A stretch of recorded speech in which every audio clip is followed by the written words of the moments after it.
Hai, apa kabar semuanya saudara? Selamat datang dalam YouTube channel Gideon Simanjuntak Amanda Zevanya. Apa kabar saudara hari ini? Bagaimana saudara memulai awal bulan Februari ini? Doa saya dalam keadaan penuh berkat, penuh mukjizat, penuh anugerah. Dan pagi hari ini sebelum kita masuk lebih dalam lagi, mari kita bersama-sama bersatu dalam doa. Bapa yang baik, Bapa yang kami sembah dalam nama Tuhan Yesus. Kami mau siapkan hati kami diberkati oleh kebenaran firman Tuhan. Urapi hamba-Mu, dari bibir perkataannya diurapi dari surga. Setiap kata, setiap kalimat yang keluar memberkati umat-Mu. Bahkan sebab menyaksikan setiap mereka pasti diberkati. Segala yang jahat, pengganggu, setiap pencuri damai sejahtera kami patahkan kuasanya. Allah Roh Kudus, Engkau disambut di tengah-tengah kami. Di dalam nama Tuhan Yesus. Sama-sama kita yang siap diberkati, kita katakan amin. Karena ini bulan cinta, katanya bulan yang penuh cinta, bulan Februari, kita akan kembali belajar mengenai berdamai dengan diri sendiri. Berdamai dengan diri sendiri. Saya teringat di sebuah gereja ada orang yang hobinya bukan pelayanan, hobinya bukan nolong orang, hobinya bukan bantu orang, tapi hobinya suka ngeritik orang lain. Apa aja dikritik, mulai dari MC, singer, pengerja, LED, alat musik, pokoknya semua dikritik. Suatu hari dia ditegur sama orang lain, karena selama ini dia mengkritik orang lain, dan suatu hari dia tegur sama orang lain, dan tahu saudara, dia pindah ke gereja lain. Karena ditegur, dia dipindah oleh gereja lain. Dan saya dengar di sana hanya beberapa bulan lagi, karena pindah lagi di tempat yang lain. Selalu ada alasan, entah gak puas, entah bermasalah dengan orang lain, demikian seterusnya. Saya rasanya mungkin ya, ini hanya sekedar sebuah anekdot. Rasanya mungkin semua gereja di Jakarta udah pernah diputerin kalau dengan mental seperti itu. Nah, orang yang seperti ini sebenarnya adalah orang yang kalau dilihat sebenarnya bukan masalah sama orang lain. Sebenarnya masalah yang paling terpenting adalah dia belum berdamai dengan dirinya sendiri. Dia belum menemukan damai dengan dirinya sendiri. Alkitab mengatakan karena itu dia akan selalu melihat kesalahan di mata orang. Dia selalu melihat kegagalan orang lain. Dia selalu melihat kesalahan orang lain. Paulus menghadapi orang-orang yang demikian di jemaat Korintus. Mereka menuntut orang lain, terutama hamba-hamba Tuhan, untuk sempurna. Harus fasih berbicara, harus ramah, harus pandai, dan sebagainya. Mereka mengkritik mereka yang dianggap kurang. Mereka tidak sadar bahwa sebenarnya mereka sedang memantulkan ketidakpuasan mereka terhadap diri mereka sendiri. Ketika kita menuding orang lain, sebenarnya kita sedang menuding diri kita sendiri. Dan apa yang kita lihat tidak beres dalam diri orang lain, seringkali sebenarnya merupakan pantulan ketidakpuasan kita terhadap diri kita sendiri. Kita merasa tidak puas, merasa tidak sempurna, karena Tuhan menciptakan kita dengan sebuah kerinduan akan kesempurnaan. Tuhan menciptakan bahwa dunia ini memang gak sempurna. Ada banyak orang jatuh dalam dosa, hanya Allah yang sempurna. Semenjak dosa masuk ke dalam dunia, dalam kehidupan manusia, tidak ada seorang pun yang secara natural bisa berdamai dengan dirinya sendiri. Kita butuh Tuhan untuk dapat berdamai dengan diri kita sendiri. Orang yang belum berdamai dengan dirinya sendiri akan mengalami sulit bergaul dengan orang lain, sulit mempercayai orang lain, gak bisa bekerja sama dengan siapapun, bahkan termasuk dengan dirinya sendiri. Lalu pertanyaannya, bagaimana saya tahu Pak Pendeta saya belum berdamai dengan diri saya? Ada ciri-cirinya. Ciri-ciri orang yang belum berdamai dengan dirinya sendiri, yang pertama malu dengan keberadaan, malu dengan masa lalunya, malu dengan latar belakang kelemahan diri sendiri, seringkali suka berbohong untuk menutupi kelemahannya, atau bahkan sebaliknya mereka suka merasa hebat. Kadang-kadang suka melebih-lebihkan diri sendiri, gampang marah, gak gampang menghargai orang lain, atau suka menuding kelemahan orang lain. Ini ciri-ciri orang yang belum berdamai dengan dirinya sendiri. Berikutnya juga merasa minder ketika bertemu dengan orang yang punya banyak kelebihan. Atau bahkan mungkin merasa kesal ketika berhadapan dengan orang yang punya banyak kelemahan. Kalau lihat orang yang lebih hebat dia minder, langsung takut. Kalau lihat orang yang banyak kelemahan, langsung gampang marah gitu. Dan berikutnya menjadi sombong ketika berhasil melakukan sesuatu, menjadi putus asa ketika gagal. Atau berikutnya mudah melihat kesalahan orang lain tapi sulit melihat kesalahan diri sendiri. Terlalu takut menyakiti orang lain sehingga cenderung menuruti kemauan semua orang. Atau sebaliknya melawan semua orang. Mudah tersinggung, tidak mudah menerima kritik. Selalu merasa tidak aman sehingga harus melindungi diri sendiri. Memasang jarak secara psikolog dengan semua orang. Orang-orang yang sudah berdamai dengan diri sendiri, ini cirinya. Menilai diri berdasarkan pendapat Tuhan, bukan pendapat manusia. Dia melihat dirinya dari sudut pandang Tuhan, bukan sudut pandang manusia. Karena manusia menilai kita kurang ini, dan sebagainya. That's why bukan pendapat orang lain, bukan pendapat tentang diri saudara sendiri, tapi pendapat tentang Tuhan. Oswald Chambers dalam bukunya mengatakan orang yang dipakai Tuhan berkata, kalau kita tidak tahu siapa kita di dalam Kristus, maka kita tidak akan berusaha untuk mengetahui pendapat dunia. Kalau kita tahu siapa kita di dalam Kristus, maka kita tidak akan berusaha untuk mengetahui pendapat dunia tentang diri kita. Tetapi kita akan mencari tahu apa pendapat Allah tentang kita. Sehingga selubung yang menyembunyikan kita dari Allah akan dibongkar, dan rahasia kehendaknya dalam diri kita akan terlaksana dengan benar-benar nyata dalam hidup saudara dan saya. Orang yang mengetahui bahwa apa yang Tuhan punya dalam hidupnya, kalau dia mengetahui apa yang Tuhan miliki dalam hidupnya, dia akan berkata bahwa dia tahu betul apa yang Tuhan perbuat. Yang kedua, tahu dengan jelas siapa dirinya dan dapat menerima sebagaimana adanya. Orang yang sudah berdamai dengan dirinya sendiri tahu dengan jelas siapa dirinya. Dapat menerima dirinya sebagaimana adanya, bukan dengan kelebihan-kelebihannya, bukan hanya kelebihan-kelebihannya, tapi juga dengan kekurangannya. Paulus mengatakan dalam Filipi 3, dia katakan, aku tahu siapa diri. Dengan terperinci dia menggambarkan siapa dirinya. Dia di hari ke-8 dia disunat, seperti bukan orang-orang di luar Israel. Orang Israel dia disunat, dikatakan dia tahu sukunya jelas, suku Benyamin. Dia orang Ibrani asli, orang Farisi dengan sebuah jabatan yang bergengsi, penganiaya jemaat, menjalani hukum Taurat dengan sempurna tanpa cacat. Maka disebut dia murid dari Gamaliel, seorang yang terkemuka pada masa itu. Tapi Paulus berkata demikian, apa yang dahulu kuanggap keuntungan bagiku, sekarang kuanggap rugi karena Kristus.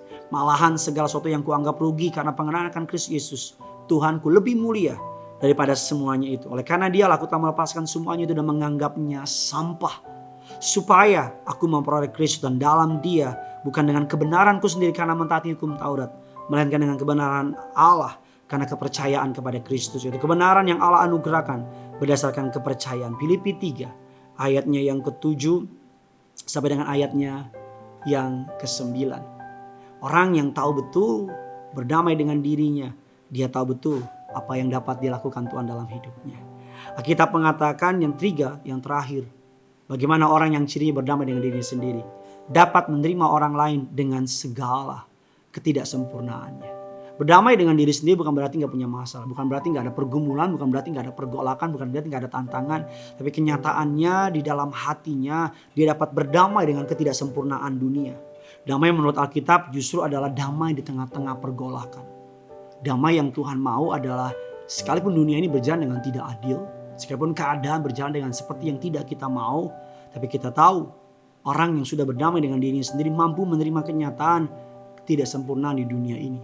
Sehingga mampu menerima orang lain sebagaimana adanya, mengasihi mereka dengan cara yang paling dalam.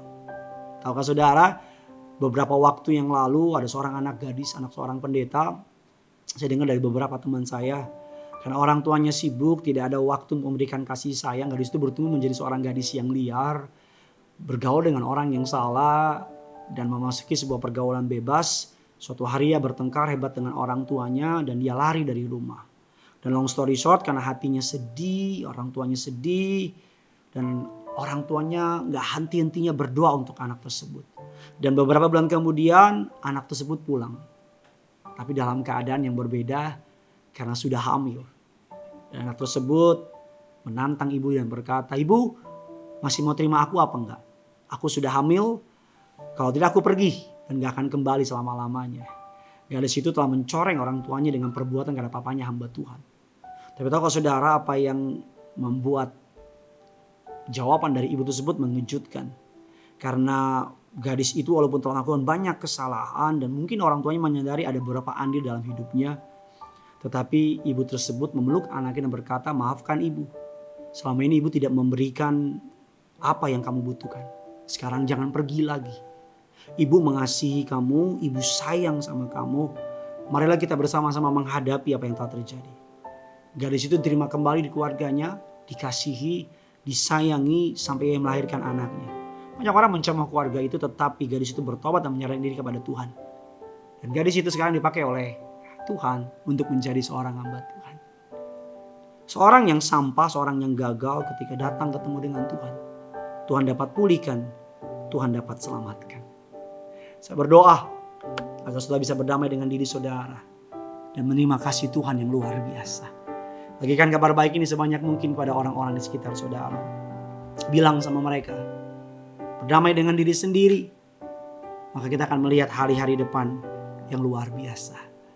Bagikan kabar baik ini sebanyak mungkin. Jangan lupa like, jangan lupa subscribe, dan jangan lupa tulis kolom komentar di bawah bagaimana engkau diberkati oleh kebenaran firman Tuhan ini. Dan biar nama Tuhan yang dipermuliakan. Yang punya surga, crazy in love with you. Mari sama-sama kita datang sama Tuhan. Kita mau sembah Tuhan.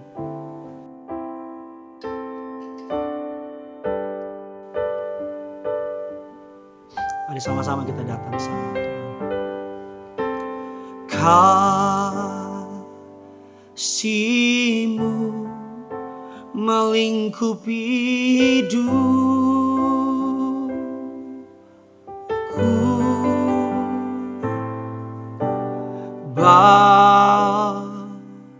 bawaku dekat padamu.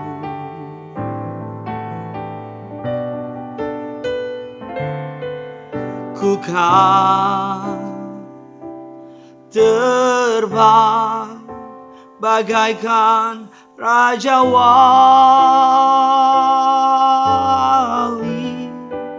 Roh-Mu mengangkatku terbang lebih tinggi oleh kuasa kasih-Mu.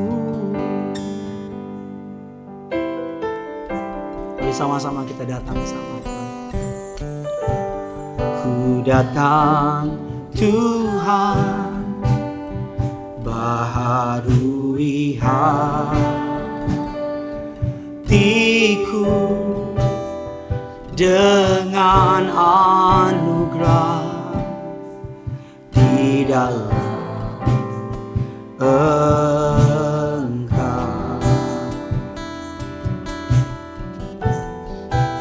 Ku tahu Tuhan,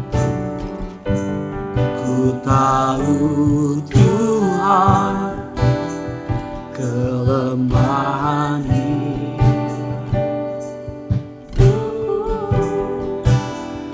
akan terhapus oleh kuasa kasih-Mu.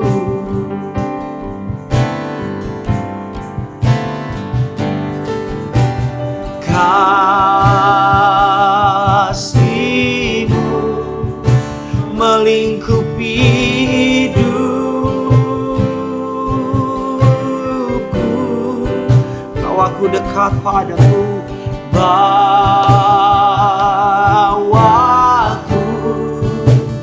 dekat padamu.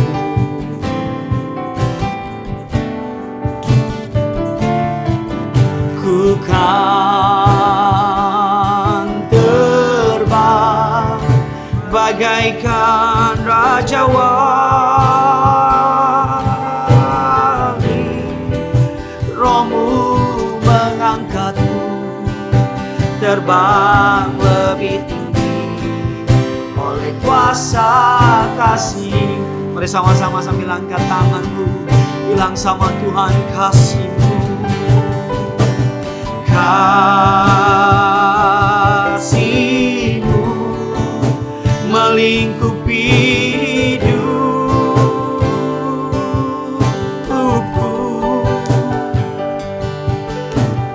bawaku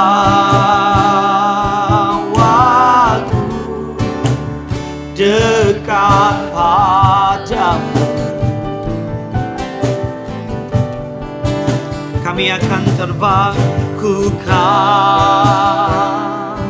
terbang bagaikan Raja Wali. Roh-Mu mengangkatku terbang lebih tinggi oleh kuasa kasih-Mu. Roh-Mu mengangkatku Tuhan, Roh-Mu mengangkatku, terbang lebih tinggi oleh kuasa kasih. Sambil angkat tanganmu, kita tutup hari ini, kita buka dengan ini. Roh-Mu mengangkatku, terbang lebih tinggi oleh kuasa kasih-Mu.